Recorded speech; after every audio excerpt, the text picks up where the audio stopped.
Assalamualaikum warahmatullahi wabarakatuh. Masih kita melanjutkan pembahasan kitab Fathul Mu'in mengenai qadha salat. Namun qadha salat kali ini yang kita bahas adalah qadha salat yang ditujukan kepada keluarga maupun saudara-saudara kita yang telah meninggal.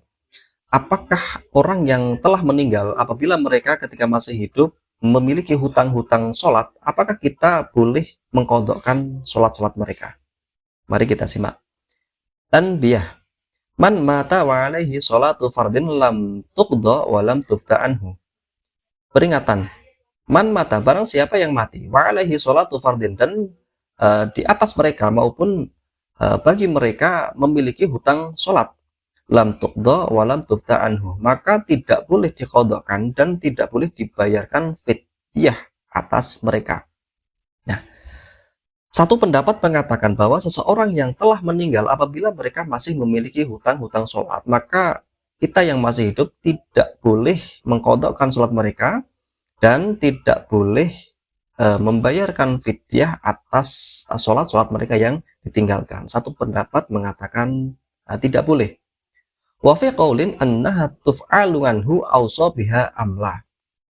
Akan tetapi, dalam pendapat lain mengatakan bahwa ada ulama-ulama yang memperbolehkan maupun yang mengerjakan hal yang demikian. Maksudnya apa? Bahwa satu pendapat lain mengatakan boleh bagi kita yang masih hidup itu mengqadhakan sholat-sholat keluarga maupun saudara-saudara kita yang telah meninggal. Nah, hal ini diungkapkan oleh ma hakahul Ubadi ani Syafi'i. Dan perkara ini dikukuhkan oleh Syekh Al-Ubadi mengambil pendapat dari Imam Syafi'i di khabri fihi karena adanya hadis tentang hal tersebut. Wa fa'ala bihi subqiyyu an ba'di aqaribihi, dan dilakukan oleh Imam Subki atas sebagian kerabat-kerabatnya. Nah, di sini ada dua pendapat yang berbeda. Jadi di sini ada khilaf ulama. Pendapat pertama mengatakan bahwa orang yang meninggal tidak boleh diqadhakan maupun tidak boleh dibayarkan fidyah atasnya.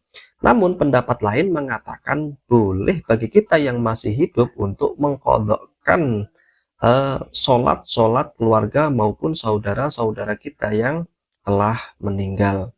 Nah, di sini tergantung kita mengikut kepada ulama yang mana. Nah, apakah kita ikut yang tidak memperbolehkan ataupun kita ikut yang memperbolehkan, karena dua-duanya memiliki hujjah maupun memiliki hadis maupun memiliki sandaran hukum yang kuat.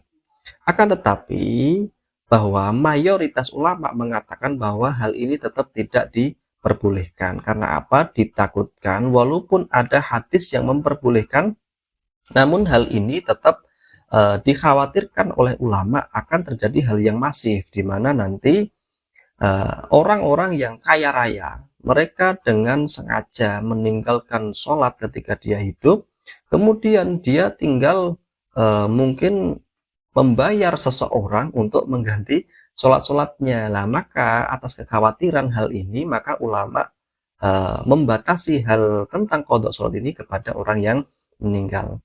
Akan tetapi bagi saudara-saudara kita yang melaksanakan pun diperbolehkan, karena ada ulama yang mengatakan bahwa boleh bagi orang yang meninggal untuk diqadhakan sholatnya.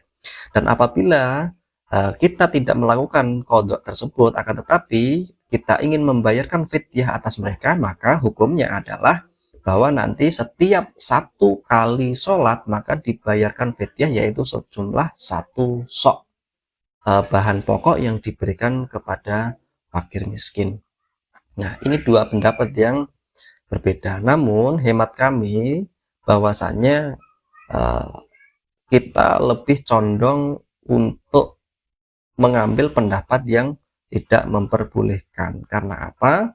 Karena lagi-lagi di sini ditakutkan hal yang masif, dan banyak ulama juga memang tidak memperbolehkan. Akan tetapi apabila ada saudara-saudara yang ingin melaksanakan juga dipersilahkan, karena memang di situ ada hukum yang memperbolehkan maupun ada ulama yang bersandar kepada hadis yang di sini memang memperbolehkan adanya qada sholat yang ditujukan kepada orang-orang yang meninggal. Nah, selain qada sholat tentunya masih banyak hal-hal yang bisa kita lakukan untuk orang-orang yang meninggal seperti mendoakan maupun beribadah, misalnya sedekah maupun di sini bisa juga zikir-zikir membaca Al-Qur'an yang kita khususkan kepada orang-orang yang meninggal. Nah, untuk hal yang ini misalnya seperti dzikir, kemudian puasa sunnah, kemudian membaca Al-Qur'an yang pahalanya kita tujukan kepada orang yang meninggal. Nah, kalau hal ini jelas bahwa tidak ada satupun ulama yang menentang maupun melawan hal ini. Jadi semua ulama sepakat. Ya, sejauh kitab yang saya baca bahwasannya mayoritas ulama itu menyampaikan bahwa amaliyah orang yang masih hidup ketika ditujukan maupun ketika dikhususkan kepada orang yang meninggal maka pahalanya sampai, sekalipun ulama yang kita kenal memang agak keras dalam hal ini seperti Imam Ibnu Taimiyah. Ibnu Taimiyah pun mengatakan dalam Majmu' Fatawa bahwasanya amaliyah ataupun ibadah orang yang masih hidup ketika pahalanya ditransfer kepada orang yang meninggal, maka hal ini pun Ibnu Taimiyah mengatakan pahalanya tetap sampai. Begitu juga dengan Imam Nawawi dan ulama-ulama lain, ulama-ulama masyhur lainnya bahwa tetap sependapat dengan hal ini. Demikian penjelasan kami. Apabila ada pertanyaan silakan ditinggalkan di kolom komentar. Wallahu a'lam bishawab. Wassalamualaikum warahmatullahi wabarakatuh.